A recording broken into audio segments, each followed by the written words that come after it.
বক্তব্য নিয়ে আসছেন জননেতা নাহিদ ইসলাম।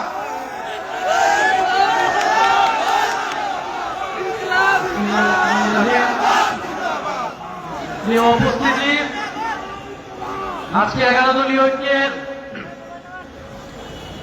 আহ্বানে আজকের এই সমাবেশে আমরা জড়ো হয়েছি বিচারের দাবিতে।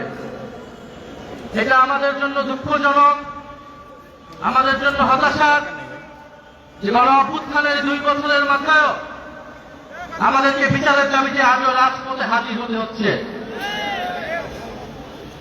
আওয়ামী লীগ বিগত 16-17 বছরে অসংখ্য গুম, খুন, গণহত্যা চালিয়েছে দেশের সাধারণ মানুষের উপরে, বিরোধী দলীয় নেতা কর্মীদের উপরে। তার ফলশ্রুতিতে গণ অভ্যুত্থানের মুখে পরে শেখ হাসিনাকে পালিয়ে যেতে হয়েছিল দিল্লিতে। এই সরকার, নতুন সরকার গঠিত হওয়ার পরে গত 4 মাসে আইসিটিতে নতুন কোন রায় আমরা এখন পর্যন্ত দেখি নাই। নতুন কোন তদন্তের রিপোর্ট এখন পর্যন্ত দাখিল হয় নাই।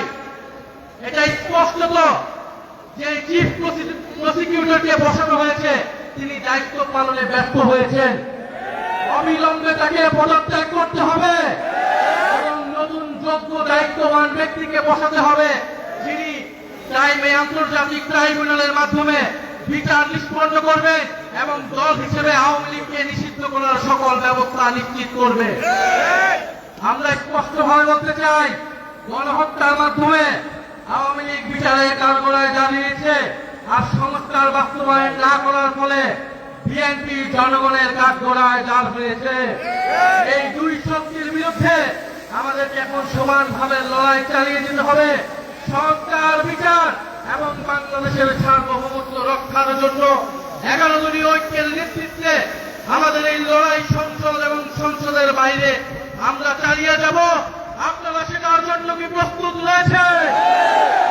শরীফ ওসমান হাদী হত্যার বিচারকে আমরা নিশ্চিত করব ইনশাআল্লাহ। সেই সকল হত্যাকাণ্ডের বিচার আমরা নিশ্চিত করব।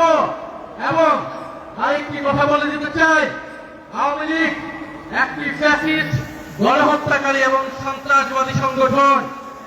আওয়ামী লীগ দেশের স্বাধীনতা, সার্বভৌমত্ব বিরোধী সংগঠন, যার আশ্রয় হয়েছে দিল্লিতে, কারণ আওয়ামী লীগের শেকড় রয়েছে দিল্লিতে।